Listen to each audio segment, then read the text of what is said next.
Alright, so we are here at a feed mill. Dilly feeding grain. This is their mill part, and this is the part where, like, if I was to come up and buy like a ton or 2 tons of food at a time, this is their bulk side. And this is right across that factory, their storefront across the tracks over there. So, like, if I was to just come up and say I need 2 sacks of feed, I go over there. So this is the difference between bulk and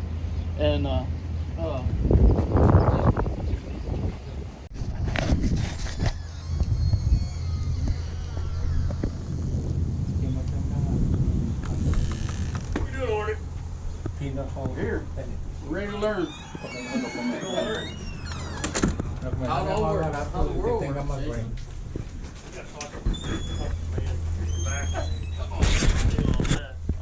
How are you saying? Hey, how you doing? How's it going? Jason Searles. Will, good to meet you. nice to meet you. You need. Nice to meet you. Rory. Are you Rory, learning? good to meet you. I don't know. We got, what do we got? New York, Pennsylvania, Boston, Massachusetts, Pennsylvania, and California. So practically four stations. yeah, it is 4.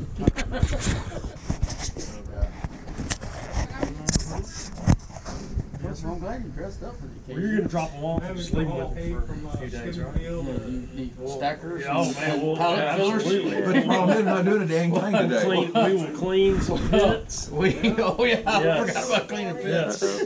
I'm going to Doesn't get sound fun. Tire, okay. Yeah, we gathered cattle yesterday. 2 of them were horseback for the first time. I said, go gather them. It was fun. We never got out of a walk, but you know. What's the movie with Billy Crystal? Oh, City Slickers? City Slickers. Yeah. Oh, I watched that before I Oh, did you? came here, yeah. Like orientation. Yes, Yes. exactly. This is what you're gonna be doing. Exactly. Yep. Cool. So what have y'all done besides gather cattle? We went first day. my California friend over here, we did a Zoom call. What, a month ago, something like that, when we all met each other through Zoom. Yeah. And I asked them what they wanted to do, and they're like, oh, we want to do this, we want to do that. And I was like, I just want to go to Buc-ee's. So we got off the plane and we went to Nebraska to Buc-ee's. And so they were like, this is a gas station? Yep. So, yeah, exactly. We didn't get a And chance then- to check out the bathrooms. So Yeah. we need to go back. And then yesterday we went and I bought them knives because we're going hog hunting on Monday. Pig stickers. Yeah, we got pig stickers, so we're doing that. We fed some calves, we caught horses, we did Nice. all kinds of other cool stuff yesterday. And then we went to Carrizo over to rodeo practice last night. Okay. So got to ride around and meet a bunch of other kids over there. And then today we're going here, and then I'm taking them to Laredo just to kind of show them the largest. Cross the border. No. When 35 stops, that's where I stop too. So I don't get on Highway 1. Yes. So, Yes. but yeah, we're gonna go down there for a little bit, and then I gotta go to Uvalde. Pick up cattle for rodeo this weekend, and then we're gonna rodeo on Saturday. And then Sunday we get to rest finally. So, Yes. but that's normally the way they In a change. nutshell.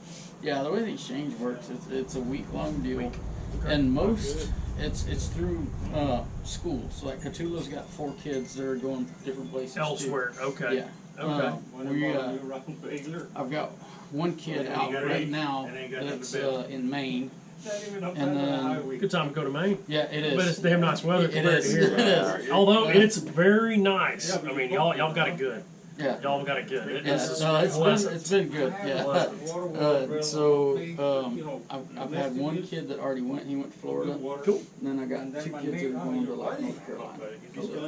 So, they're in 2 weeks. But yeah, it's a week-long deal. Come on Wednesday, leave the next Wednesday, and it's basically just to see how people live in other portions of the country. Other part of the world. But I'm a little bit unique. Most of them is just they just do touristy stuff. I'm a little bit unique. I'm a pilot program this year. Put some hands We're on. doing work. We're doing work, and they've been kicking ass. Ditches to dig and. Yeah, well, we're gonna go fill feeders on Monday, There you and go. then we're gonna go hunt hogs. So, Yeah. you know, Little reward. yeah. Cool. Well, we're a feed manufacturer. Our biggest deal is wildlife, so deer, exotics, stuff like that. Anything behind a high fence, behind a low fence. We do cattle. You know, these guys are ordering cattle feed or goat feed or whatnot there. So we can look at the manufacturing process. And if y'all got any questions, just ask. Awesome. Sure. Cool. I've never seen it before. Well, come on. Well, I've been in the feed mill. No. So I guess we can start here. Yeah. And this is out what I would consider outside. Well, I'll show y'all kind of the old shit first, and then we can go into the newer stuff. So we've got what we call a pellet mill. So we'll take a feed, we'll mix it up, we'll grind it in the process. We'll mix it up, send it over, grind it in the process, send it, and I'll actually put y'all on Phillips on the pellet mill. So Okay, cool. yeah, so he can show you the pellet mill itself. But what we'll do is we'll take a mixed batch, a ground batch, and put it in a pellet. And I mean, I'm talking like an 11/64, deer pellet, like what y'all will put out Monday, or even what you got? Sorry. On that, clarify, on half a ton, can I put just 1 pound or do I put half? Two. Yeah, for John. Just put two. So we'll put it in a small pellet, big pellet, medium-sized pellet, whatever. That's it's kind of like dog food. You've got some dog food's big, some dog food's little. Same deal. That's a pelletizing process. So then it'll go through the pelletizing process. It'll go into a cooling in a sifting or a shaker process, and then it'll either go into a bag or into a bulk bin. And the bulk bin will deliver it in trucks. I'll show you a truck back there where we actually put it in an overhead. So there's that. Still figuring out how we can use AI in that process. Oh, there you go. Yeah, we never had that at the Yeah, funeral. exactly. We just had a roller and a flaker. That's all we had. A what? A roller and a flaker. Yes. That's all we had. We got corn. Okay. Well, we got corn and grinder. So. Hey, we just don't start the roller mill. We want to grind it all. So as far as kind of the old school part of it, it's very rudimentary. Oh wow, this is like a maze. Yeah, I already did. Oh. Whoa. Yeah. Nothing fancy at all. So we'll take a recipe. In this case, it's a cow feed, and we've got different commodities: ground corn, salt. No, they were trying to make room for me. Oh yeah, I'm good. So we'll take we'll take a recipe just like anything else, and literally, I mean, if you need ground corn, it is. Where is it? Yeah, you'll press it. It'll literally go on a scale, weigh itself, or we'll weigh it, make a batch, put it in a mixer, and send it on. Wow. So is it mostly automated apart from the just like? I mean, you got to have an idiot pressing a button. So I mean, past that, we've got a series of motors, augers, that are doing the heavy lifting. But I mean, you've got to have a brain sitting there going, "Oh man, I've got 900 pounds. I need more." So mixing to that batch specifications or what that calls for. So I mean, that's pretty much kind of the hub of it. We can go out here. I mean, all these are just commodities. So we got Milo, grains, sorghum.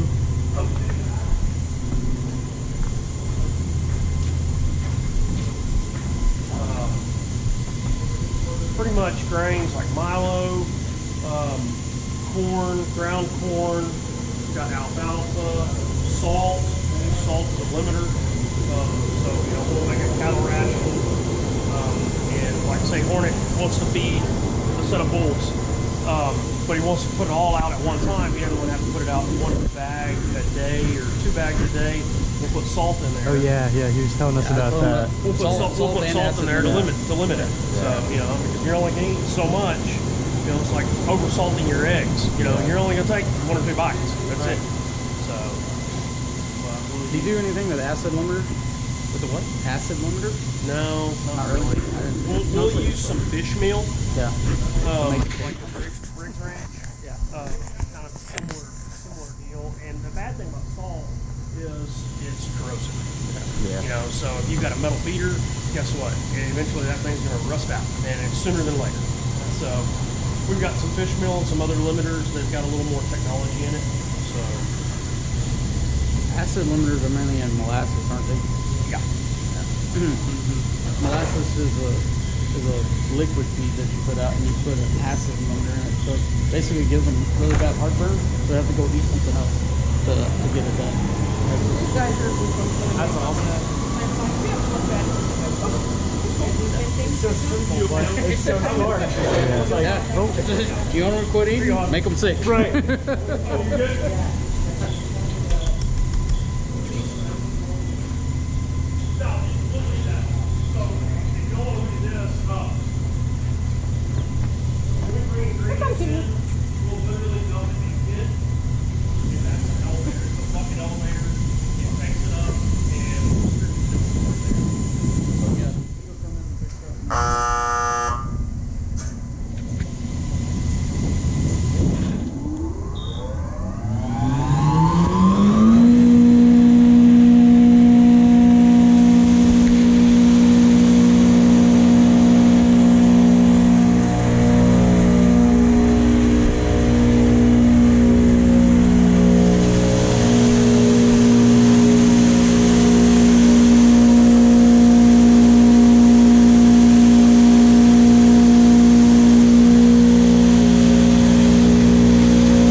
I'm taking that from that whole kernel to a ground floor. Wow.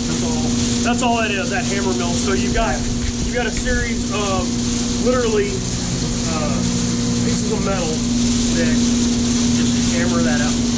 So, and the size of it depends on the screen. So what we do, we'll do a lot of that because you take that whole kernel and you feed that to an animal and it goes right through. Yeah. You take a brown or cracked kernel and they absorb it. So that's what he's doing right there. So he's taking that back. Yeah.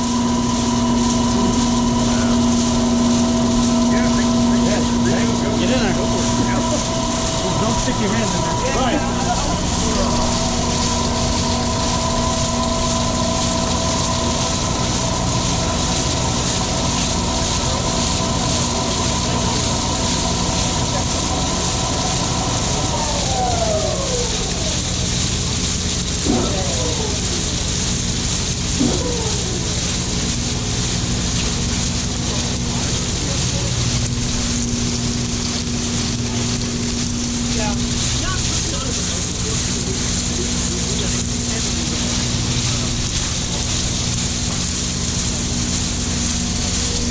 A lot of other guys will use soybean meal. I don't really sold up on soybean.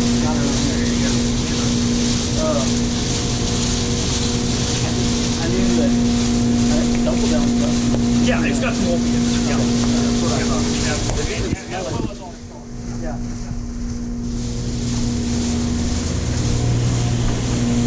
So that flour right there is ground up peanut hulls. Oh wow. So that's all, they use peanut hulls because we produce a lot of peanuts around here. Yeah. So you use your local commodities as much as you can. So that's like a fiber or a filler. Okay. So, and it's got a little bit of protein in it, but mainly it's like, okay, I don't want them to eat too much, so I put that in as a filler where it just takes up space in their stomach. Yeah. So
bucket and it fills that bucket up, and there's another one right behind it. And then when it gets to the top, it dumps it out.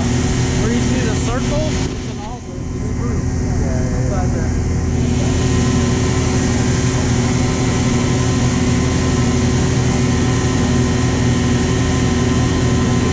That's where I normally come and get my feed. Like, these are all gravity filled. So you just pull up and underneath them, and you open up a valve up there, and it slides out. So it's like a bolt, like buying instead of just a bag. It's like you're at Sam's. Yeah. You're basically at Sam's.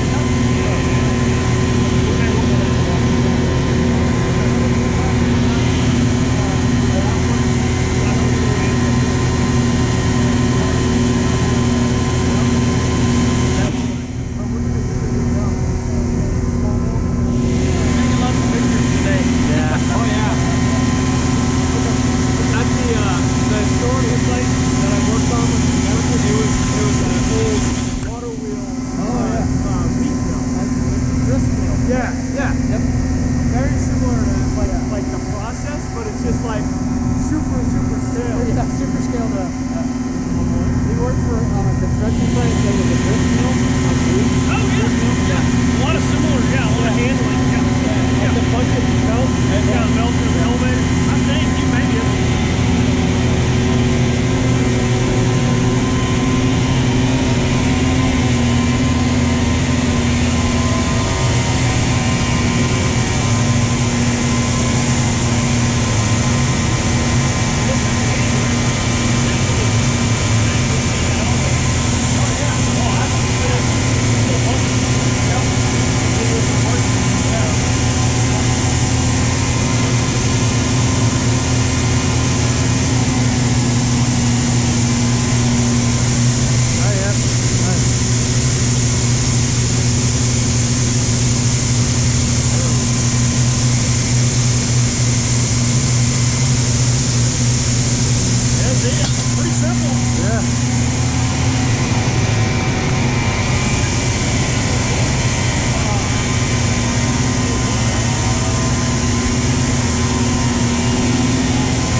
steam, inject molasses through our conditioning tube and into the actual pellet mill.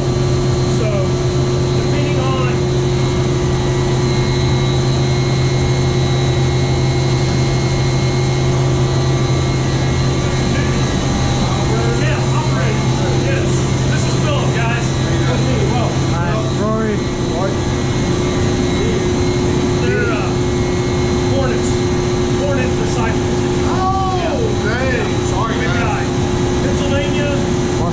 California, and East Boston, okay, Massachusetts, yes.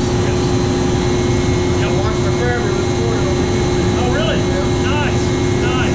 And here comes Hornet, 15 minutes later. You okay, big guy? Check it out.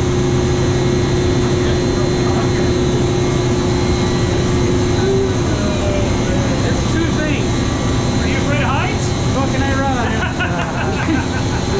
We go up a little higher. Yeah, we go way high.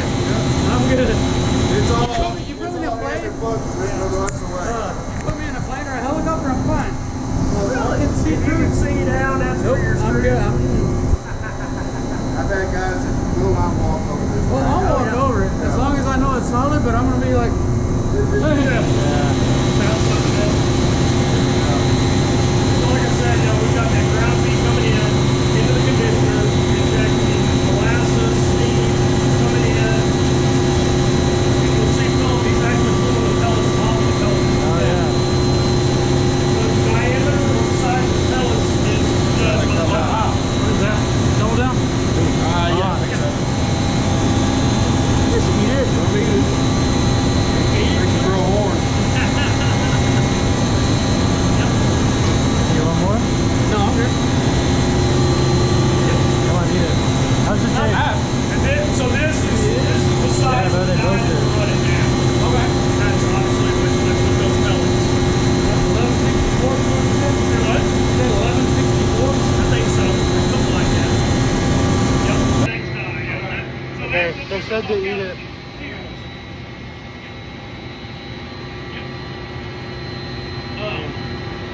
Doesn't taste bad.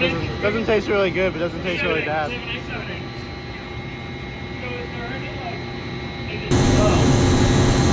taste bad.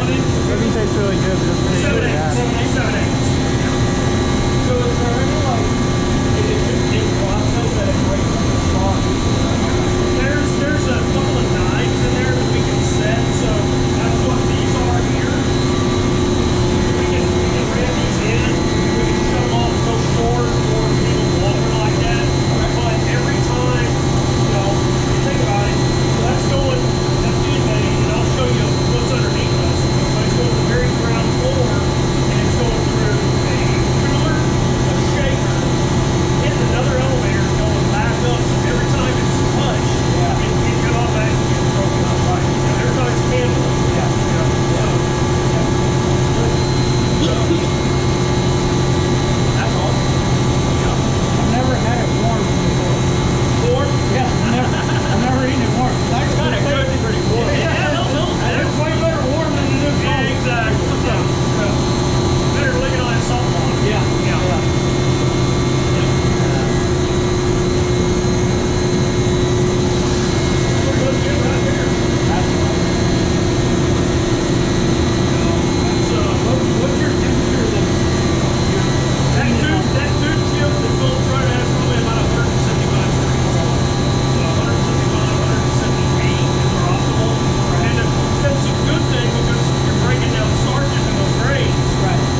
we'll put it in either of 2 tanks above the pellet mill. Okay. It's just a holding tank.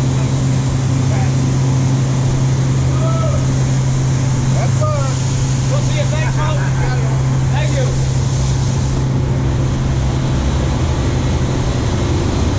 Oh wow. Take a peek in there. So what we're doing, that's a cooler. Okay. It's a reverse flow. So you saw that big gray monster that I told you has belts and it takes speed like that. Well, we're coming straight off the pellet mill, so that gray funnel was literally right where you guys were. Okay. And we'll take that straight off that pellet mill, and if you can, it may be a little dirty, but you can look in there. There's essentially a spout that's taking that thing and rolling that thing in I think clockwise. So what we're doing is we're putting air on it, and once that reaches to an ambient temperature, yeah, there it is right there. Oh wow. Okay. And you'll hear it make a dump. So we've got a series of doors that when it gets to a certain temperature, when that monitor, when that probe tells it to, it'll spin them in, spin them out, spin them in, spin them out. Oh, man. Yeah, because we want to release in a timely fashion, and when that thing hits temperature, and then it'll go below us. Awesome. Cool. And really, that's a huge step in the process. Just trying to pull heat off those pellets. Right. You know, whether they're big or small, what have you. Feel the heat. Yeah, it is. Oh yeah. Wow. I can feel it radiating right here. Oh, yeah. It gets hotter as you go up. Oh, yeah. That's great. That's right. Yep. Doing its job. Yep. I think better y'all look at this grinder. And say, you know what? I think it's wrong. Yeah. We'll go down low. All right.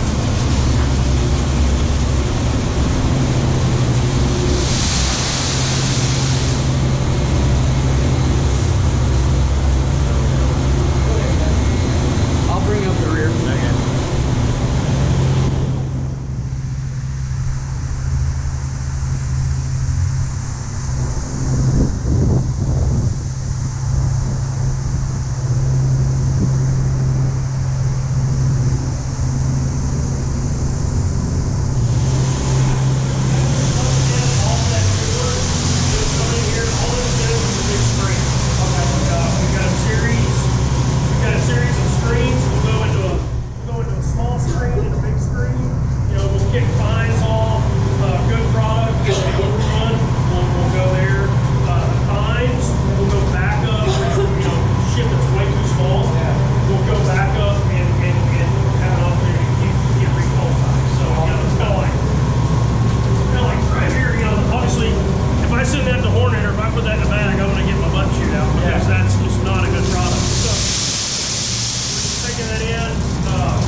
So do you have the space between in that one? Or no, that's a bigger one. Yeah.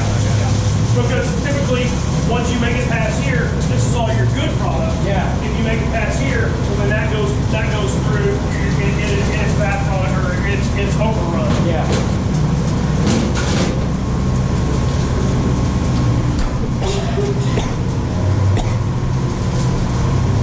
So that'll go down and go in that electrical room.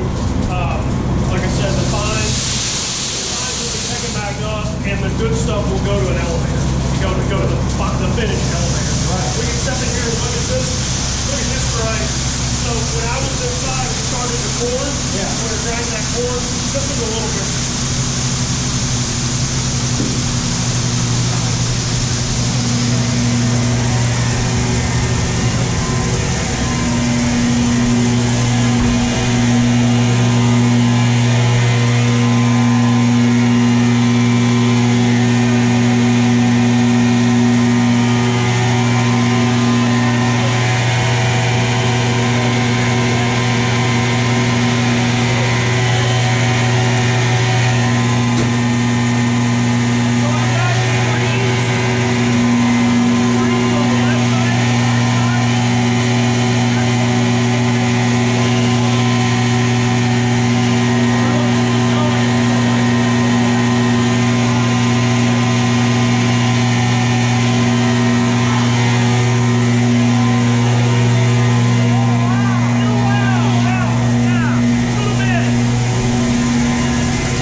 what were the plates that were like wrapped up in zip ties? The hammers. Oh, okay. So it's just it's literally a series of fingers. You know, picture almost like a bicycle spoke. You know, and you got a series of those on a rod, and they you know they float, and you got to be balanced. You know, so if you have on one side, you got to have on the other. You know, you got to have your opposing stuff. So it's a harmonically balanced type of weight. Cool. Yep. You okay, Harmon? Yeah, people coming on down.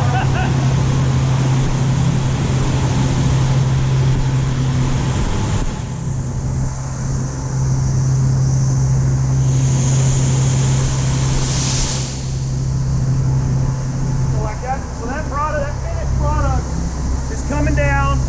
Right now we're running to the bulk bin. Yeah. And Tony's gonna load that truck out of that bulk bin. Oh man. Yep. I mean you can literally hear it. Right. Yeah. So let's see if they're back.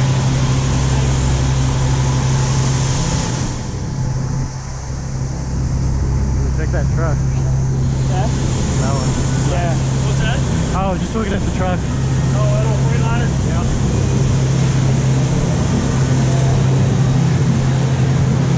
Oh wow. Set in on that bagger. Come in. Y'all can go over there and check the process out. You spit out onto a robot. Oh wow, look at that.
Cool. Yep. So we'll put that on a pallet, wrap it, put it on a truck, or send it to our retail store. Oh yeah, the one just across over there. Yeah, did y'all go? We didn't check it out, but we saw the outside.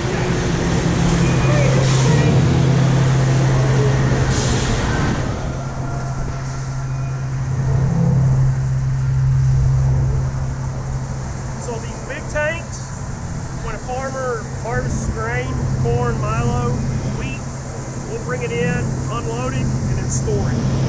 And what we'll do is we'll pull in, you know, truck by truck, into the feed mill as we need it. So we've got a little bit of flat storage. So do you have to load a truck from those and then bring it over here if you want them? Okay. Yes. So it's a lot of handling. Yeah, You know, yeah. a lot of monotony, you know, a lot of double handling. We can cut down on the handling, obviously. That makes us a lot more efficient. You have to worry about grain explosions at all? Yeah. Yeah. It's, I mean, you can YouTube it. Yeah, well, yeah, I've seen those, it, those yeah. elevators will explode. Yeah. So, yeah. Like Grain corn, dust. grain dust. Corn dust, yeah. So what we'll do is, I mean, instead of a tank, we'll come into a flat storage scenario here. We've got a little bit of milo left, and that'll come in from the top. We'll auger that either left or right. You know, that's a pretty rudimentary process, but it allows us to store. So that's cottonseed meal. So what they'll do is they'll take cotton, gin it, and in the ginning process, that is, I guess you can call it a byproduct. But we use it. They'll take that meal, they'll crush it, they'll separate the meal from the oil. So cottonseed oil or I guess cotton oil. Yeah. Whether it be commercial standpoint, they'll take and separate that, and that is the byproduct. We use that in a lot of deer feed, a lot of cow feed for protein. And then there's a third byproduct of it too, is cottonseed hulls. It's like I told you about the peanuts. I can show you cottonseed hulls. So there's a process, and the seed is kind of oval shaped. Yep. And they just take a knife and score the middle of that oval. Yeah. And it'll split that seed open, so you have two halves of the hull, and you have the seed, the kernel in the middle. Yeah. And that's what gets ground, and then the hulls go somewhere else, and that's more just filler. Yeah. Basically just something to get in their belly. That way they won't eat too much of that stuff. Because that is stout. What is cottonseed? 49.1% protein. Yeah. That's the only one I remember. I think soybeans are like 56, something like that. Yeah. Wow. I took feeds and feeding in school. Understood. Yeah. Cool. That's awesome. Yeah. Let's go look at those cottonseed hulls. Check that out real quick.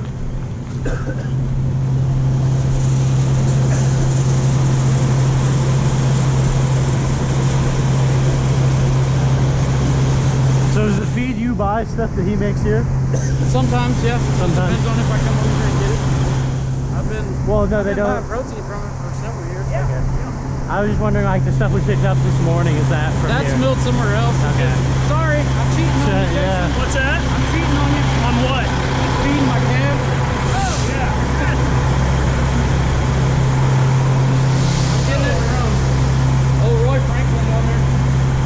He opened up a little drive-through feed store. And I'm feeding feeding a Blue Creek feed. Okay. I've never heard of those. Yeah, you don't want to step in there. I did that once. What is it? Actually, you were over there. Yeah. What is it? Right here. Yeah. It's just a slush deal where Shit water. yeah, all their wastewater goes in there and then goes on. Out on the street.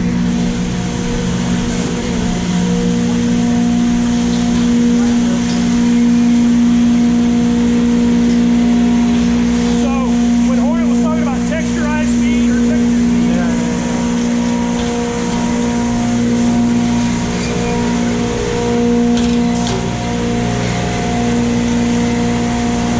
there you go. Wow. Okay. So where you got your corn, you got your oats. Hell, looks like different, like granola. You know. Yeah. You got an alfalfa pellet. There'll be cottonseed meal. I think that is goat.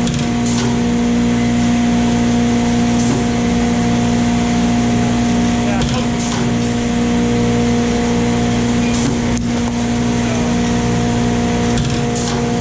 bulk of what we do is pellets. The minor part of it is texture feed. It just depends on the operation, depends on the animal, depends on how you can feed it, how you can put it out. You want to be hands-on, you want to labor intensive, labor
actual retail side is. You close the door. And Yeah, just look around. You can see some finished beads, and, Yeah. and I've got a few open bags, some of that all stock stuff. Okay. So. Cool. Well, cruise around the store, Yep. see what we got in Yep. there too. Mm-hmm. Cool. I wish I would have thought a little ahead. I would have scheduled Grayson to get him into to the packing shed, but Oh, food safety rules and everything. Oh, else, yeah. so No, they're- it's a it's a- mother it's a bear. little- You talk about H-E-B and Walmart and everything else. They Yeah. are H-E-B, Walmart, Sun Harvest. serious. yeah. Sun Harvest, Sprouts. Sprout, yeah. Mm-hmm. Yeah. You got What are y'all packing right now? Watermelons. Watermelon? Okay. doing 17 to 20 loads a day. Oh, goodness. Yeah, it's a bunch. Mm-hmm. About Yep. 100 employees, I guess. Cool. Yep. You could get them in out there. Just call Jesse. They got to sign off for time releases and all that Yeah. shit. I mean, y'all go to the store, and if I can get a hold of Jesse, I'll Yeah. call you. Yeah, holler at me. Okay. If not, it's not a big deal. Yeah. I mean, yeah, we'll make it work. All right. You got any questions? No, you Yes, explained it pretty That's well, a little yeah. bit or a lot. Yeah. They are cutting at the old man's right now. Are they really?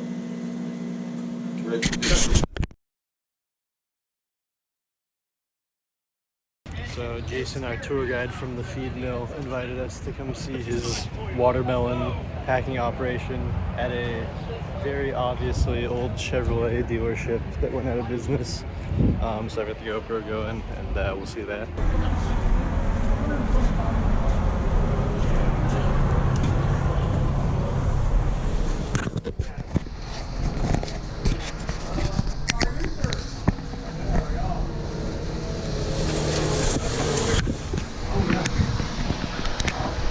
Guys, this is Jesse Wiggins. Well, So we got Rory, are you Boston, that Wiggins? Massachusetts, and California represented. Very nice. Yes, California. California. That's where I want to be in Monterey right now. Right now. You want to take them through? Yeah, we'll stop in Donnie's office and get visitor badges and let everybody Yeah, get sign everybody in. signed in. That's right. And then we'll go from So I there. was talking about as far as the food safety. Yeah, You're yeah. at a little different level here compared to the feed mill. Okay. Yeah. Is filming I allowed? tell them, I was like, well, they still have to have food labels, just like Yeah, USDA stuff yeah, on y'all stuff. Yep. So, yeah. Cool. All right. Get after it. Thanks, See Jesse. you guys. Thank you. Yes, sir. Thanks, Jesse. Yes, sir. Is filming allowed? Huh? Is filming okay? Absolutely not. Okay.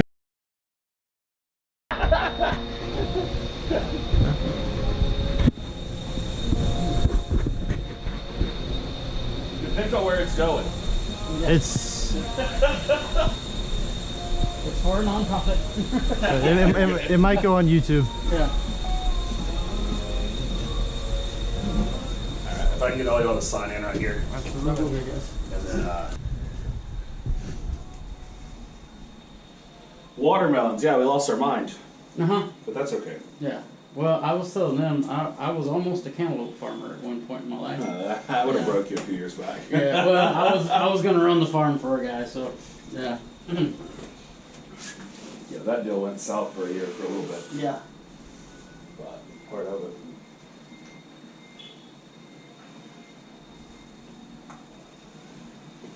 And after we leave here, have y'all been to the field or no? No. No. When we leave here, we'll go to where it actually starts. So we're going backwards. We'll go backwards. Okay. Awesome. So we'll start where we pack them, and then we'll go out to where we're harvesting them. I don't think they're going to move before we get out there, so we should be Okay. good. Thank you. Have you checked in at the scale? No, I wrote already. I did paperwork. Okay, perfect. No problem. No problem.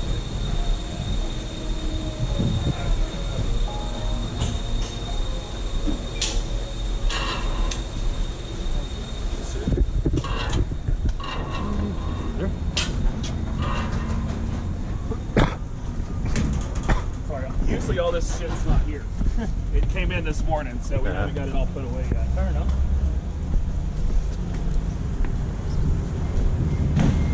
Wow.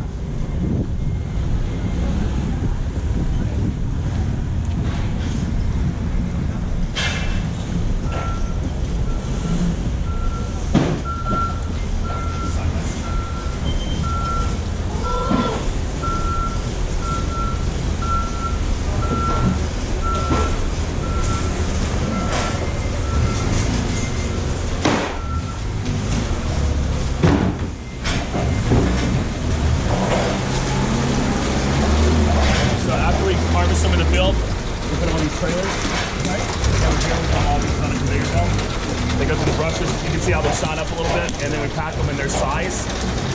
Over here, the bigger ones are going into our 36 count bin. So there's 36 watermelons in that bin. Since those are going to Costco, they have to be strapped and on a certain pallet, which is the blue pallet. Okay. And then we have 45s going in on this side, 45s going in on that side, 60s going off the end. And when I say that number, that's how many watermelons are in each bin. And then over here, we're taking our seeded off, and we pack a 35 count seeded and a 28 count seeded. This guy tapping on the watermelons is making sure they're not hollow heart, or if they have any exterior issues, he's putting them in a bin over there. If we can sell those number 2s, and that's what that person's doing over there, is buying number 2s right now in the red Expedition. Yeah. And then if they're too bad and they shouldn't have come from the field to begin with, and the cutters cut it and they didn't throw it in the haul row, we throw it in the red hopper. Of course, we take it over there and then we dispose of it. Y'all unload a truck? Y'all are welcome to be here all summer long. I've done it before, so no, I'm good.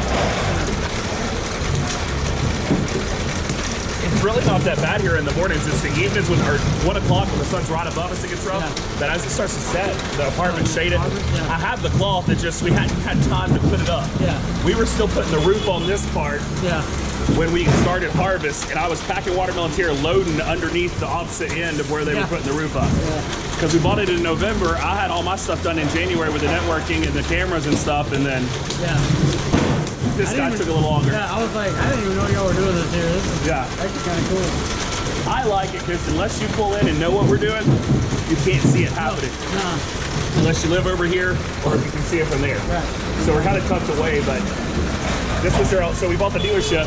This was their all where they cleaned all the vehicles and detailed them. Right. And then we added on that 40 by 60 to load off of and unload off of. And then we unload right here, of course, from the fields. Cool.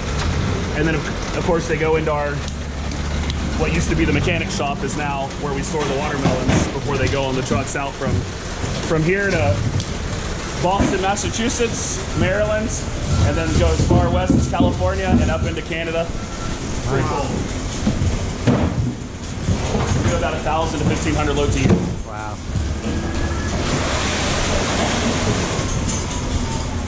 But yeah, like all the 36s, 36 divided by 3 is 12, so there's 12, 12, and 12. 45 is 15, 15, 15. 60s are 20, 20, 20, and they all look the same. Like if you look at the cameras, they're looking at bin and then they've already been packed. It is, you know, there's a way to pack them so that they don't mess up in the bin. Oh, okay.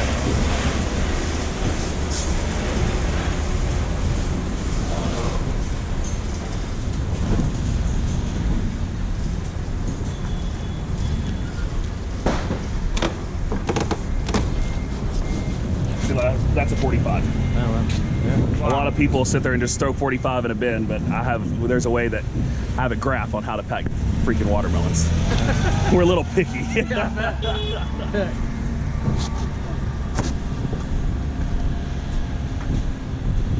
And is this y'all's farm headquarters? I'm sorry? Is this y'all's headquarters? Yeah, this is where we'll headquarter out of for the most part. It used to be the valley. Yeah. But I listed that shed when we bought this one, and then my house is in East Texas. Okay. So I live in Nacogdoches. Oh, okay. So that's you where are in East Texas. Yes, that is where home is, and that is where I stay. Okay. So to come day before yesterday, we had 23 loads in this thing right here. Whoa. So there was not a hole open. Wow. It was insane. How many pallets did you have? We usually try to do 56 to 60 on a load.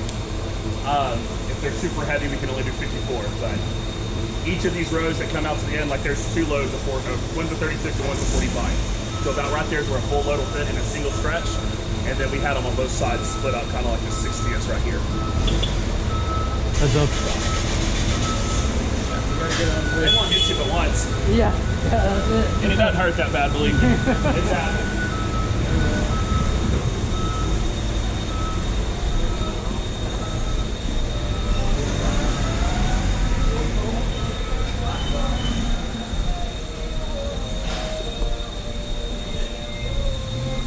So, these are all locally sourced? Everything's coming out of our fields here in Dilley. Yes. Wow. Wow. We have 1, 2, 3, 4, 5, 6, 7. We'll have 8 or 9 plantings. So we'll go out where they're harvesting right now. They're going to plant again tomorrow, but we'll go out to where they're harvesting right now. Then we'll cut across to some of the stuff that's brand new and like coming out of the ground to seed, and then we'll come back up here if that's cool with y'all. Yeah. I don't know how much time y'all have. Irrigated or not? Everything's drip. Okay. Everything's drip irrigation. Okay. How long does it take to grow a watermelon? So most of our stuff comes in as transplants. So they've been in a greenhouse for 30 days to 40 days. Right now it's about 21 to 25 days because it's hot in Georgia. Yeah. After they're planted in the ground, it takes about 60 to 65 days from when we plant them to where we're harvesting watermelons. Now some of them we plant with direct seed, and it takes about 65 to 75 days from the direct seed in this heat to be able to harvest watermelons. And that varies with varieties. That's our varieties. So here we have Big Jack, Cracker Jack, Fascination, Miramonte, and then you have like the 71, 57, 67, and 77. They're a longer variety, so you may not harvest those for 85 to 95 days. So what's the benefit of going from a transplant instead of just a seed? So at the beginning of it, there's a lot of benefit because the weather's cooler here, so you don't get that growth, that immediate growth. If you plant them from a greenhouse and plant the transplant that's already 30 days old, you're 30 days ahead of where you would have had to plant 45 days earlier in the ground here to get that seed to come up and to start producing. Yeah. So now, Tell them about onion sets. yeah, we did 70 acres of onions this year. They did good, but yeah, it's just an early time frame. You're trying to hit a certain market, and we were trying to hit before Memorial Day. Yeah. But then you have all your plants, so you don't have to worry about it. Here is a unique.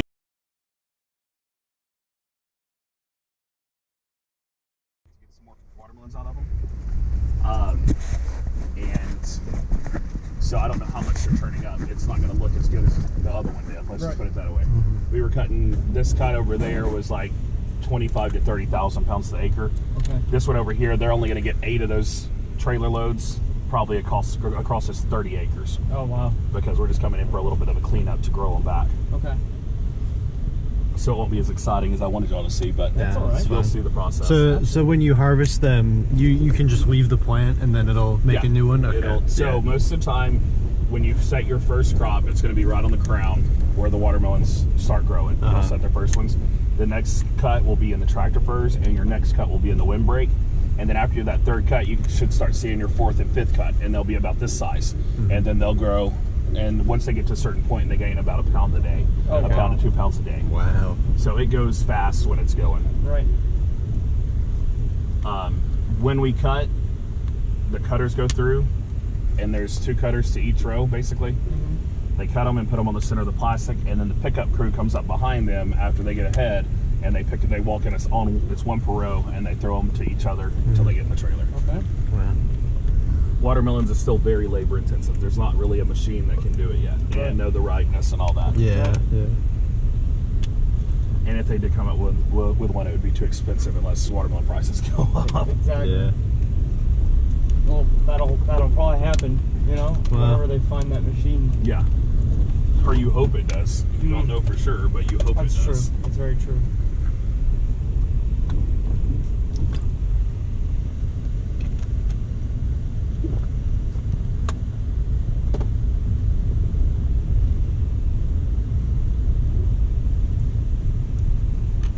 Yeah, we usually go to California every year, and I miss it. At least sometimes. But we're always in Monterey, right south of Monterey, or right north of Monterey, looking at watermelon trials. Yeah. And then the Davis area. Oh, I yeah. love the Davis area. Oh, yeah. That's That's where we stay when we go. Oh, nice. And there's like 4 or 5 research stations right there that we go to. And then, of course, Napa and Juan and all the fun stuff. Yeah, I was just in Davis about a month ago visiting some friends at UC Davis. Yeah. I applied there. I really wanted to go, but didn't get accepted, unfortunately. So I'm still thinking about transferring. It happens. I went to 5 different universities to finish my degree, so don't feel bad. And mine's just ag business. But I went to school wherever we were working because we had split a company and went to school at the junior college at our hometown, or in College Station A&M, and then I transferred back to East Texas Junior College. Then I went to UTPA in the Valley, transferred back to Panola, did some blend stuff, and then I finished at Stephen F. Austin in Nacogdoches. Understood. Nice. I should have a doctorate, but I have a doctorate in watermelon cells and moving and all that fun stuff. The experience is what matters. Exactly.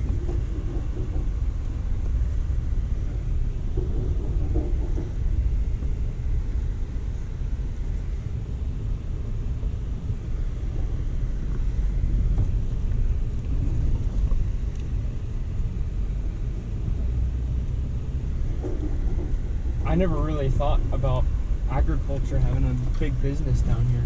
Really? Yeah, I mean, like, Do you know that right south of here in McAllen, what we call the Rio Grande Valley, where we have a farm, and then west of here is considered the Winter Garden. So this is kind of Winter Garden area. yeah.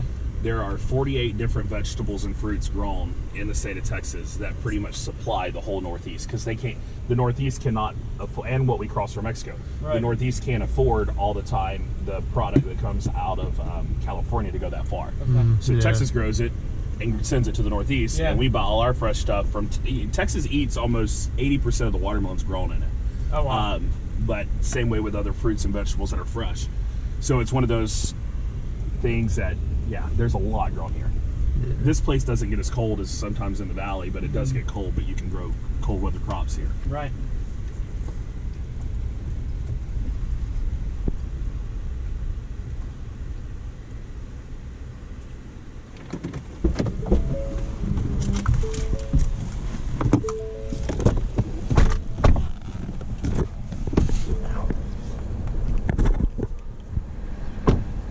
Not going to be much to see here. They finished our third. When I saw them on the highway and I saw them coming down, I was like, oh crap, they're already here. Yeah. But we had the cutter crew go through, and like this is a plastic row, and then windbreak, plastic, which is watermelons planted on the plastic. So the cutters walk down both sides of the plastic, cut the watermelons, put them in the middle of the plastic, and then the loading crew goes through and loads them up. Over there, we were cutting about 25 to 30,000 pounds to acre, so it was solid watermelons down the deal. But here you can see where they put them on the plastic, and then the guys go through and load them up. Sunflower? Yes, that's our dove hunting field. Okay. Oh. That's what I was told. I was Yeah. like, cool, thanks. Yeah. No, that's Grayson stuff. Yeah, Papa's. Yeah. I was like, man, those aren't watermelons. I was walking through, I was like, what? And then we got over here, I was like, oh, there's the watermelon. Well, and like I was telling them, this is our first planting, and so this will be our fourth time to come through it. So as they get older and the field gets older, you're going to have weeds pop up. Yeah. Usually our fields are fairly super clean.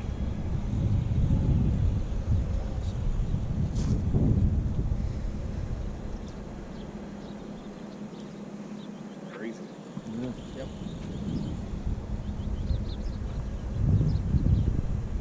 Now we can go look at baby watermelons if y'all want to. If not, we're good.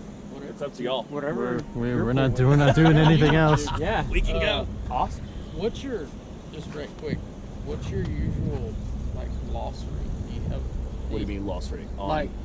Like gets too mature in the field, you know. Like why? That Yeah, like why going is to be that? hard to Yeah, gauge fathom, because yeah. everything that's a loss rate either gets cut and left right there or thrown into the haul row. Yeah. So we don't weigh that. Right. The stuff like yesterday we had right at 12,000 pounds we threw away Yeah. at the shed, but that was stuff that should have never come from the field. Right. So we basically just we have number twos, but that's not considered a loss. And you have your number ones, and then everything else goes into the trash. Yeah. We don't. It would be hard to calculate. I would hate to have to weigh all that. Yeah. I was Because like on just one field that we had curious, hell on, we walked through and cut every watermelon off that had a hell pack on it. Yeah. So I mean, we threw away no telling how many thousands of pounds we could have harvested, but Yeah. most of the time there's not a ton of lost weight unless you get sunburned out or stuff like that. Yeah. And if it's that bad and the farm needs to make money, we'll try to push those through. What's your, you ever have a problem with birds like crows and shit like that? Crows and stuff down here, no, but if you look, we put the plastic fence up. This field, 30% of it got eaten by deer as soon as it was planted. Yeah. Oh man. So we started putting that up everywhere on all the fields. We ordered it, got it up. We were out here we had the big men out here, the blow up ones that do this the whole time. yeah. And radios going and light plants put Wow. all through the fields. You would have thought it was a party going on out here, but it Yeah. really wasn't. Yeah. It was us just trying to save our butts and Yeah, save the exactly. plants. Yeah. Because you got to realize we plant anywhere from 1,400 to 2,000 plants to the acre on these varieties of watermelons, and every time you walk, you might as well say 50 cents. So every time you put a plant in the ground, it's 50 cents to 60 cents. Wow. So, $500 to $700 an acre. On our minis, we plant 5,000 plants to acre, and those are even more expensive, but we did them from direct seed. Okay. And then the graft, it'll cost you about $1.25 a plant. But you plant about 800 of those to the acre. So your costs can get big. As far as harvesting, I was telling them on the way over here, we harvest about, our goal is to get 50,000 pounds to the acre, but we can harvest as many as 85,000 pounds to the acre, which is 2 semis Yeah. to the acre. Wow. That's what I was telling them. We loaded, our biggest day in Dilley was yesterday, now that we have 2 loading docks. We shipped 21 loads, full loads out. So we moved about 800 and something thousand pounds yesterday out of that shed. And they went, those yesterday went to Brooklyn, Boston, Walmart, Kroger, HEB, Costco, all the places here in the state and out of the state. Wow. What's your percentage in state versus out state? Do you know that? 70 to 80% stays in state. In state. Yeah. Of the watermelons, yeah. Yeah. Our onions this year, most of those, I would say 80% of those to 90% stayed in the state of Texas. Do y'all do sets or full brother on onions? Full brother. Yeah. The guy that I work for, he was supposed to work for. He grew onion sets. Really? And Morning, shipped what are them you on. doing? Jason. Jason said you were running around. Yeah. What's up, man? A lot. Got your tag and everything. I know. I'm official. Official. We never know when that woman's going to show up, so we're Yeah, going to be exactly. official. Get your 60s today. Yeah. They look good. I canceled some, but we'll get them back. They're cut a lot heavier. I thought they were here for number Yeah, 5 cut or they're still- whatever. There's plenty of 45s too, right? Oh, yeah. Okay, good. But you got some big some bitches coming right now. Big That's fine. No, it's fine. I canceled the 28 seedless load today, but 36s will be fine. I'll start shipping those out to New York tomorrow. Get those 5 or 6. I don't know those things. You got them big screw. Yeah. My exchange students here. Got Where we one go? from Boston. Good. One from Pennsylvania. One from California. Oh, cool. Well, California, I can live there. Boston is cooler everywhere they are. Yeah. Yeah. How long you got? Till Wednesday. Oh, okay. Just Well, there's so many people that go to the grocery store and be like, oh, where does your milk come from? The grocery store. No, it comes from a cow that somebody had to hook up to the machine because we can't afford labor milk anymore. Right. Where's the egg come from? Oh, the grocery store. No, it doesn't come out of chicken's ass. I mean, you know. Yeah. People, it's so easy to forget because it's so available. Yeah. And especially up north, like, there's not a lot of fresh produce markets around. Well, So when you you- get out there, though, we have a lot of friends that grow in Maryland and Delaware and all Oh, that. yeah. It's just different. Everybody likes Texas stuff. Yeah. So this is our stuff that we planted by hand, and then if you look over here, you'll see I'm trying to get out of the weediest spots. We got to come through. We haven't ran this yet with the disc. But if you look, you can see where it kind of flattened out. You see those rows popping up? Yep. Yeah. That's our direct seeded. Oh, So yeah. they've been in the ground for 6 days, 7 days, and they're already that size. Wow. Wow. Those were 35 days or 30 days old when they got here. They've been in the ground 8 days and they're that big. Wow. So can you tell why we do what we Right. do? Yeah. Right. This is experiment because we planted here. We plant this one, skip a haul row or a windbreak row. Plant this one, skip a row. This is a row of watermelons. But next year when we plant onions, we'll come in here and where this windbreak is, we'll lay another tape, and then we'll plant all the Darren Center rows or Darren with Wiggins. onions. Okay. Hello. Produce that we had delivered from San Antonio yesterday. Oh, man. And then I've got a bin of watermelons on it. They were headed down to the monkey sanctuary, and I don't have a bin of watermelons when I can to the monkey sanctuary because the monkeys love watermelons. Oh, that's cool. So they got to come up there and get their fresh produce for the week.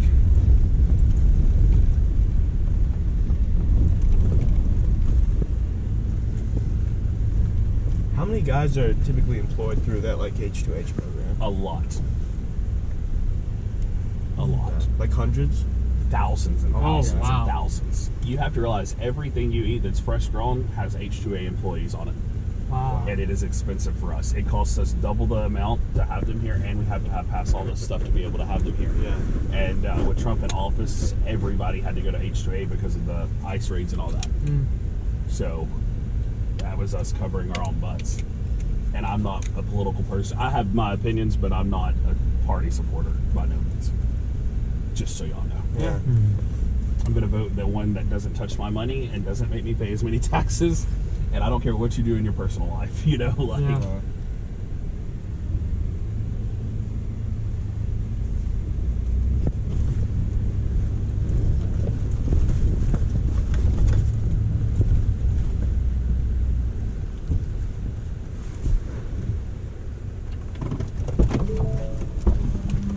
¿Qué pasó?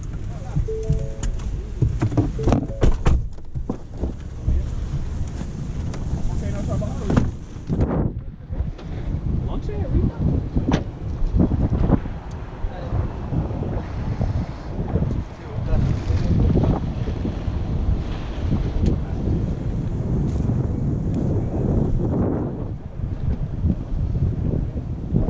taking lunch, but that's the machine that does. So you can see where the drip tape's been laid. Yeah. Right through there. They get on it, it makes a bed, and then the wheels and the disc in the back start covering it. They go through, they cover the plastic, and then we'll come through. This is solar string, so once it goes out and the sun hits it, it actually tightens up over the ground. Oh wow. So some of them, they kind of get loose and they don't tighten up. Yeah. We use this because of the sand and everything here.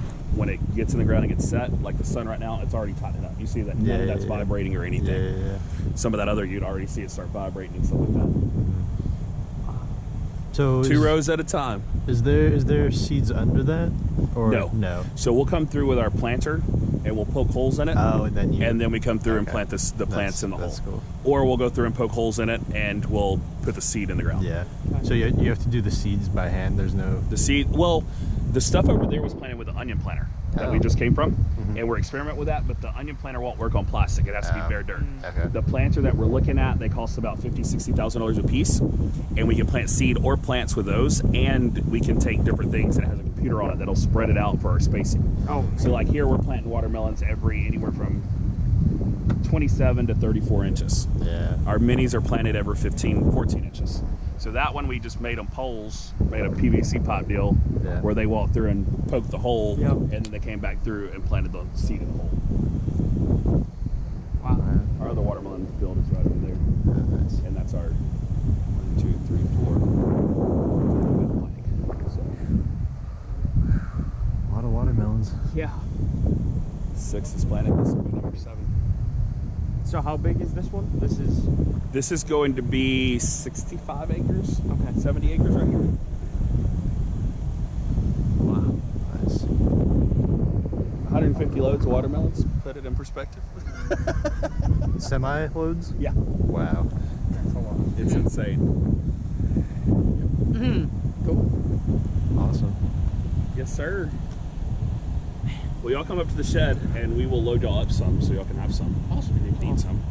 Cool. See if they're any good. Yeah, that'll be good for the much. barbecue. It's funny, we got the truck and we're leaving over there, and my guy from Massachusetts called. Yeah. Talking to him, I was like, I gotta answer because I got somebody in here from Boston. Exactly. Then we're sitting there, we're driving over here, and the guy from Pennsylvania called. I'm like, now all we need is the guy from California to call, and I'll have them all covered. Yeah. Exactly. So another one of my favorite characters from the trip was Jesse Wiggins. So we all loved him. He was the man you saw giving us the tour of the watermelon farm. So we were all in his truck. Really funny guy, really eccentric guy. Yeah, we still send each other like reels and stuff about watermelons just to remind each other of Jesse, because he was such a funny guy, and he was just one of those characters that you'd only find in Texas. I mean, just his stories, how his view on the world. Yeah, really cool guy. And yeah, we all loved him. So shout out Jesse and Wiggins Farms. And it's a rock bottom, so Wow, that's great. this is kind of the midpoint of it. There's actually not hardly any people here. Oh, sorry. You're good.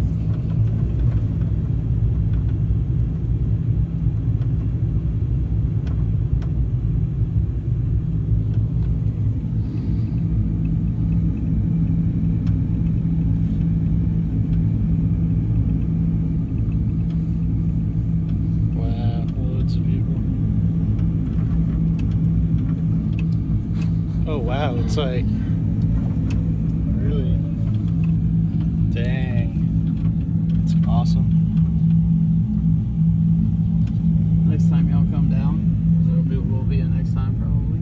Oh, absolutely. We'll come down and we'll do this. We'll get to go fuck around. Wow, it's crazy. He's got 35 or 40 mares. Wow. He raises poles out of, I think like 4 or 5 inches does. This place is gorgeous. Yeah. Really, really pretty. Lake, pond. And you can't, like I said, you came at a good time because last summer that was blackberry. Like Oh, wow.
horse sanctuary.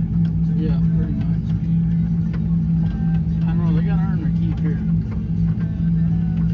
They either gotta have babies or they gotta do the work. So.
What are they?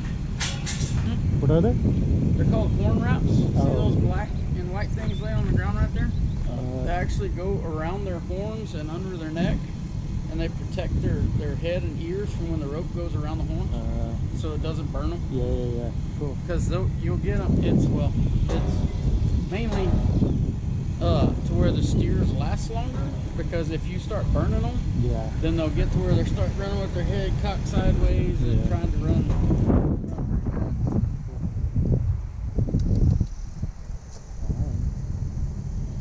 They're pretty friendly dogs. Yeah. What are you doing? So wet. Yeah, lap.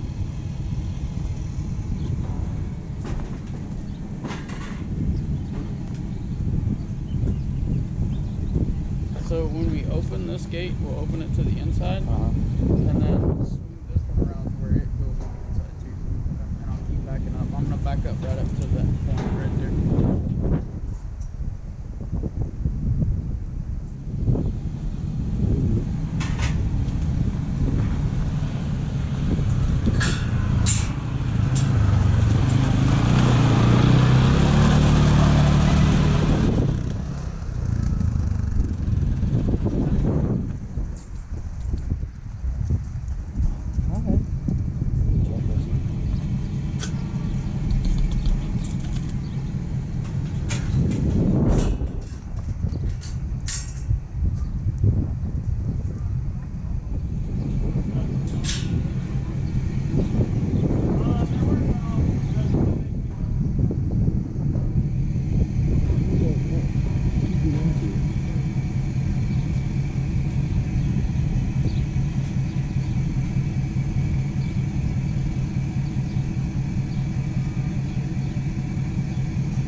fine, bud.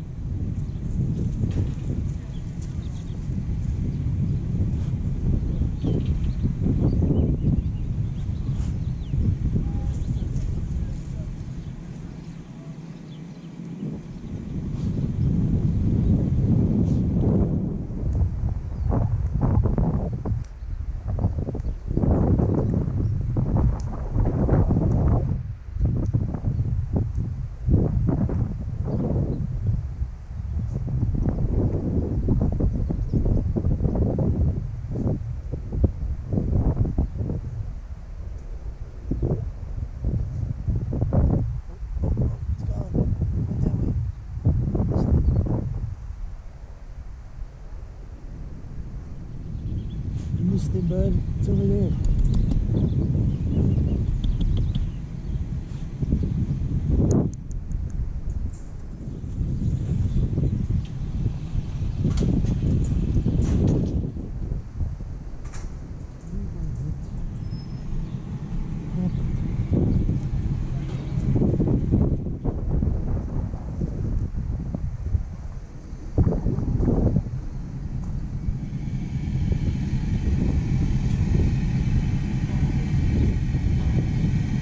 You have a dog?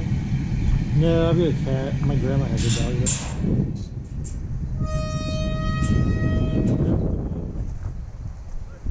So, Kevin, do you want this going back? Go in, that way it hits up against that piece. Okay.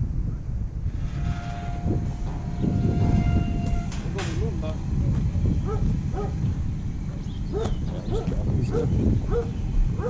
Uh-oh. There you go.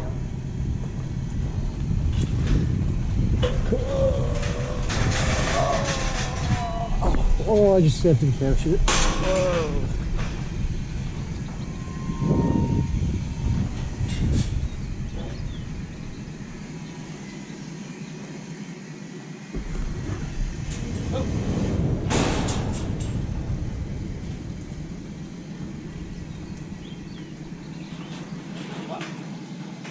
Hey, get out.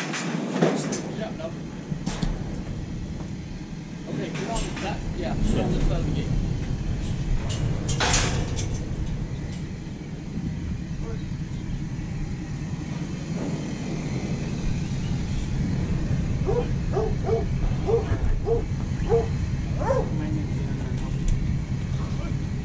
Get back. Y'all get back, guys.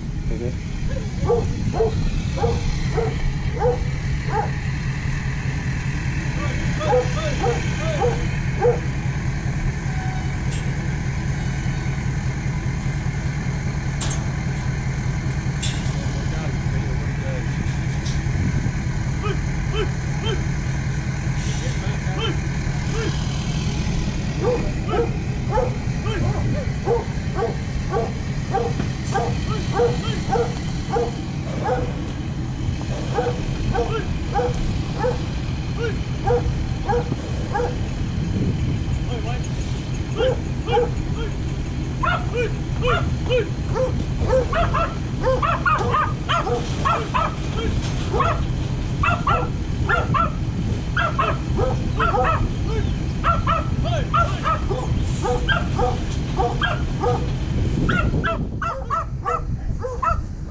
perfectly.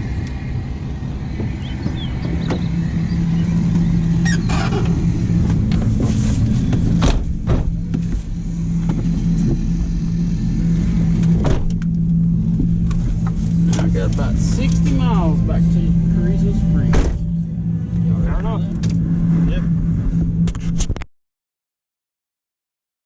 Green ink after you do that. Pokes little needles like when you're getting and then he'll get green ink and put over it and it sucks into the skin. And you always have a tattoo of the number. He'll rub it in. Hey, Alfred. And then that is an ear tag. It's electronic. You have a wand, you can swipe over it, and it basically tells you all the exhibitors' information. All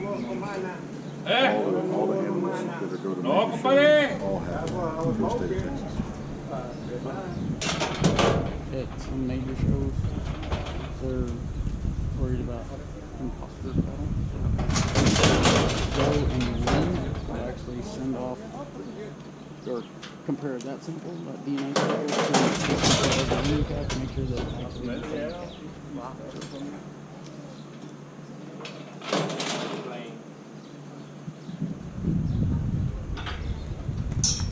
Oh, so what, like somebody would run that? So cap like and if then they you have two black and white caps, Yeah. like almost exactly alike. Yeah. And let's say this one didn't do exactly what you wanted it to, it fell apart or whatever, and you have this other one that's really badass. I mean, probably you pull tags out and you do all this, but the hair doesn't lie. So, Why would you not put that better one in? because maybe you didn't have it at the time. So it's just, there's all kinds of just ways that people want to cheat, you know? No. So, because you can do everything else. You can take that tag out and you can put it in the other cap. You can do the exact same tattoo, but you can't do a DNA. Yeah, a DNA sample.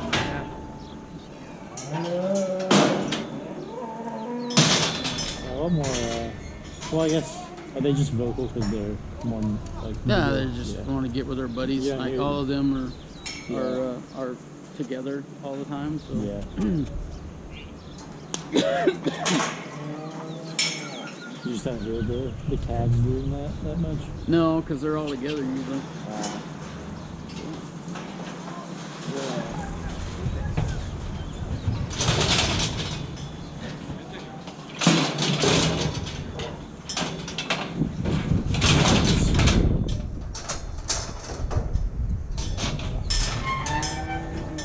Happens.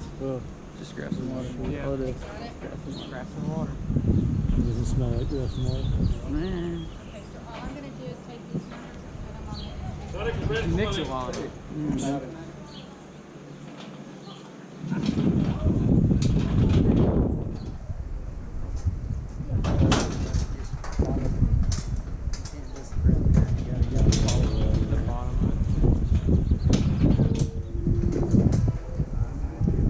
See the webbing on the ends of that, those are the follicles. And they extract the DNA from that and they can pull blood on it.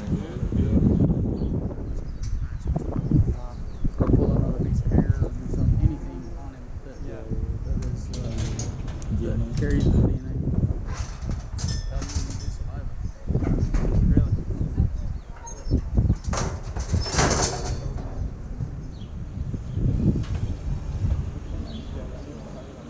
Hey, what time do you want Avery here?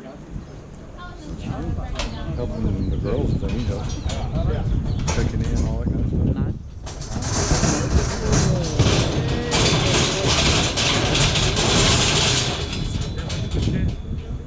It was. Lord have mercy.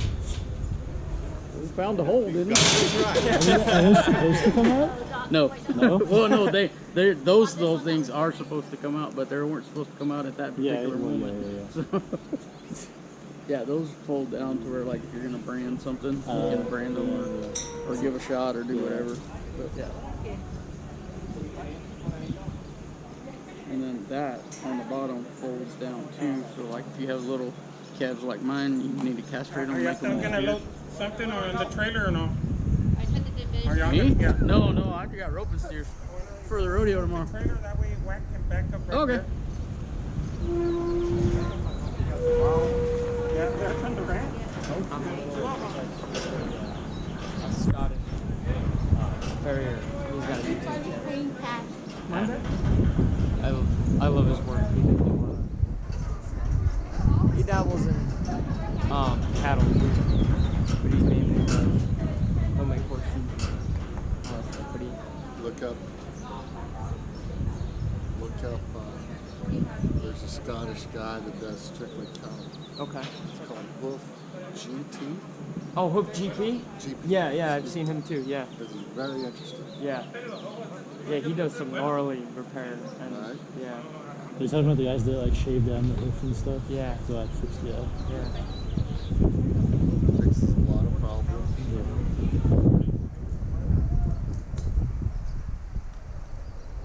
So do you have show cattle? Yeah, we have. My boys are too old to show. Oh yeah, because does the kids have to show them? Or There's an age limit. yeah.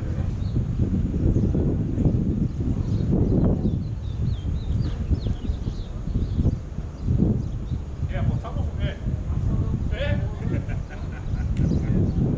Have you seen the show pigs Yeah. and how serious Yeah, the kids there's are? like glare at the They judge. glare at the judges.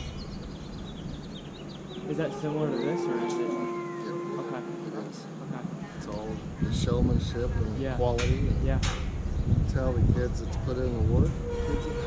Absolutely. It's pretty obvious. Trained eye. Yeah.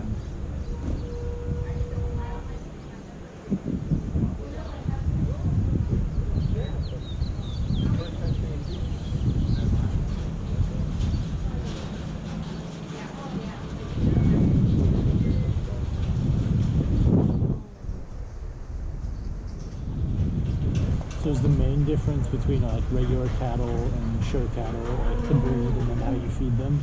Or To some extent, but there'll be a different qualities.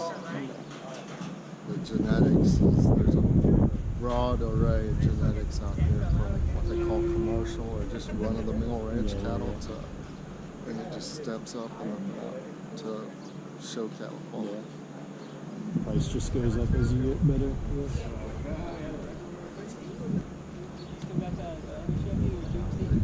They advanced genetics very rapidly when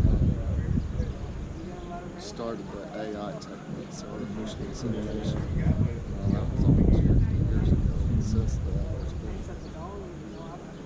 it's incredible. And now they're splitting embryos and the sex semen and all kinds of stuff. So do they compete by like breed or genetics or? It depends. The major shows here in Texas, which would be San Antonio, Houston, Austin, San Angelo, they do offer several different breeds of steers. Of course, the heifers, females. Pretty much all the breeds are represented there. Here at the county, we have what they call British, American, British, and exotic. American cattle are mostly indice cattle, which is the eared cattle and carry a little more land. And the British breeds there's 4 breeds. There's Angus, Shorthorn, Hereford, and Redlands. Of course, they're in classification of themselves, and then the rest of them here just shown as exotic crossbreeds. The little white steer that was standing here with a little bit of roan, that's would be a British, it's a short one.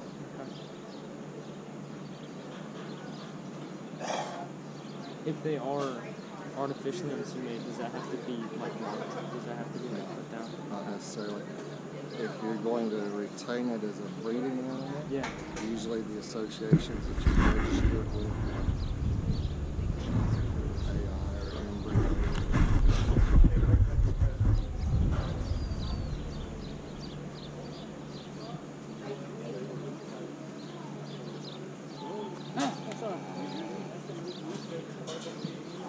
Just finish it. Yeah, you got hair in it. So sorry. You got touch it on me. Yeah, it's fine. I got that on me.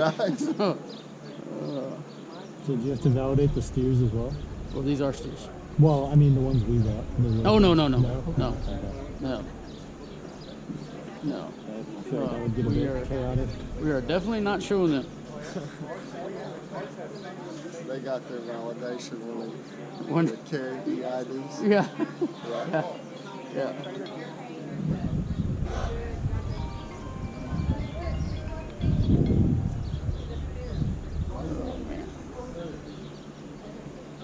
Well, looks like they got this under control. Yeah. You ready to go eat something? Mhm. Go to the Oh, house yeah. and chill out.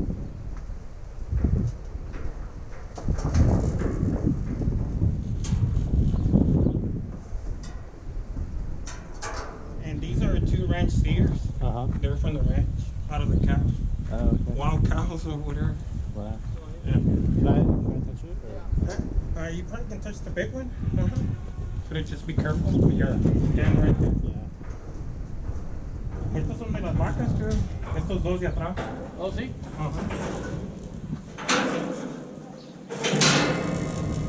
Apenas hace como un mes y medio que los corté. Ok. ¿Y la chiquita? La chiquilla también ese. Pero Esta está un poco grande, pero sí jala para este show.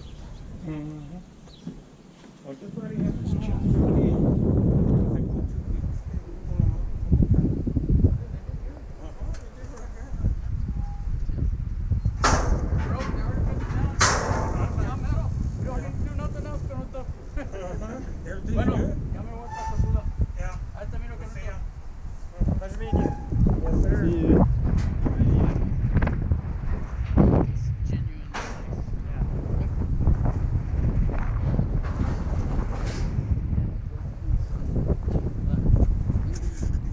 Okay, just got back from a long day of running around. Picked up some steers about an hour away. Took them to the same rodeo location we were at last night for the practice. That's in preparation for tomorrow's rodeo. So those ones that we picked up, you'll probably have seen the video by now. But those are roping steers, so for the team ropers to catch. So now we're home. Just got back, gonna make some dinner. I hear it's gonna be pecan breaded chicken and red potatoes with like onions and then whatever life-changing green beans are. So I gotta move out the truck real quick for Hornet's girlfriend to come over because she's spending the night and she's also gonna get to meet her. So yeah, that's about it. I'll probably throw some pictures of dinner up, but today was just a lot of driving. Got to see some cool places. I'll throw in the videos of the tubing river, and yeah, that's about it. With the Toyota.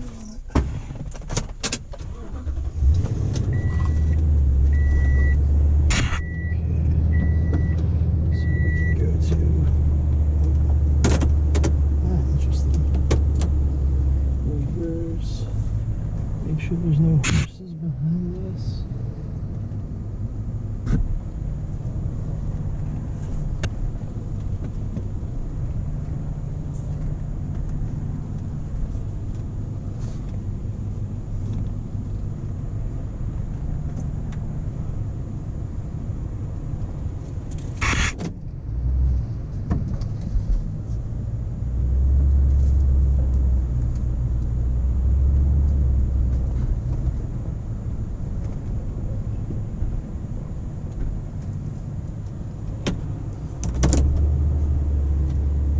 Oh yeah, that's the biggest thing. Is if you got big enough and you need a large crew.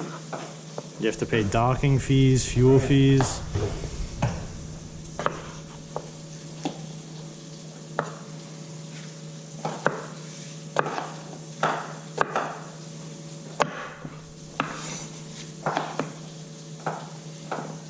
And he owns like a hunting lodge. There's talks about his brother. Oh yeah, Oh my God. his like. I can't believe he opened that up to us. Yeah, no. Well, no, that's why I wasn't. Are you recording this? Yeah, I'm recording this. I gotta show us preparing dinner. No, I can't believe that he just said that about his brother. With like zero pressure as well. Well, we're like, what your pressure? He was like. No, yeah, he was like, I won't go any further, and then he just went further. Yeah. I won't go any further, but I'm gonna tell you his life story. Right? Yeah. He was like, yeah, he's just. That's my girlfriend. Cool. I hope. I don't know. She may be. Yeah, probably. She'll come in here. Okay. She parked in my garage used to be like really up until you guys got here like the day before. Yeah. It used to be full of just nothing. You couldn't park anything in there. Oh wow. So I cleaned it out. She was like, "Can I park in the garage? Oh my god!" And so she's a little pumped up about it. I'm right there with you.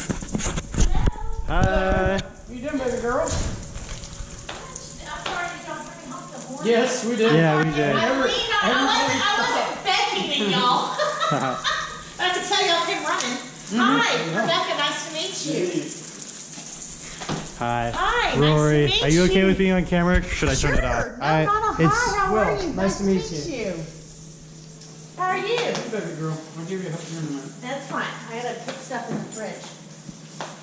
Yeah, I was leaning down to get my laptop and I laid on the floor and I'm like, oh wow, that's rude. Yeah, I was like, I'm pretty sure that was an accident. Yeah, that was an accident. But, you know, just in case, she's here. Yeah. She's here, fellas. Right, you know. Store. You went to the what? Well, I mean, y'all got some stuff.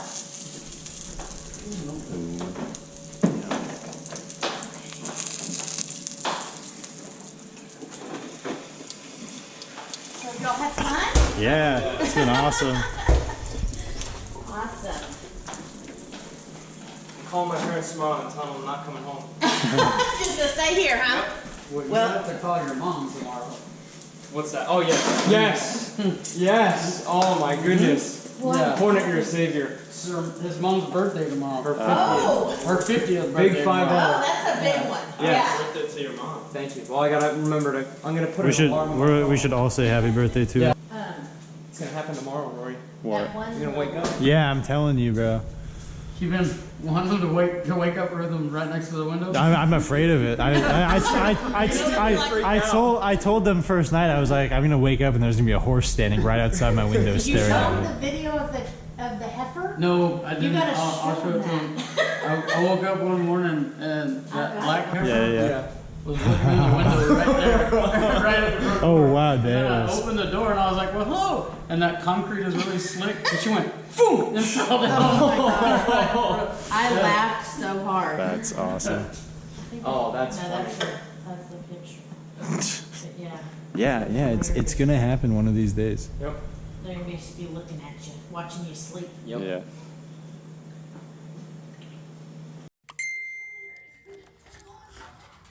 Oh, hello there. What are you doing? Concrete's a little slick. Stupid. At that dove hunt I was telling you about, and they found out, they kind of always knew, but they were like, oh, you can cook. You are now our cook for the grill. And so, so I went and we made steaks one night, and I made some cheesy potatoes and these green beans, and I was making a cobbler too in my Dutch oven, and I was outside, and so everybody else had already ate the main course, had already eaten, and I was gonna go in there. My cobbler was done, so I was gonna go in there and get me a plate, Right. and everybody thought that I had already eaten because everybody ate together. There was like 2 green beans left in the whole pan. It was like a big ass tray. And one of my buddies, he didn't even know I was there. I walk in the door with this whole Dutch oven, a cobbler, and he's looking at all the other people. He's got his back to me, and he goes, boys, you ever had green beans that changed your life? And so that's why I call them life-changing green beans.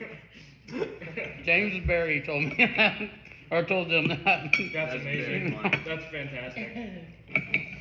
That's great. Where did you learn how to cook? Yeah. Just doing it. Experimenting? I like to experiment with stuff. Like the potatoes, they needed something. I didn't put enough stuff in them. But Everything here is delicious. Oh yeah. No, this chicken's awesome. oh, good. Chicken's my favorite. You know I'm going back to PA and Dad, you are making pecan crusted. Why don't you make it? Well, yeah, I'm You very can make it. It's pretty Very true. easy. I mean, It's so good. But the sauce just Yeah. That's like the icing on the cake. just drink it. I've made it before for just us two, and she's always like, make enough sauce. Yeah. And Make more sauce. One time I didn't make enough, but I made enough for like the meal, but there was leftovers, and I didn't make enough for the leftovers, so she was like, gotta make, and I had to, she made me make some more sauce just for the leftovers. Yep. Fair enough. I don't know if there's gonna be leftovers. I don't think so.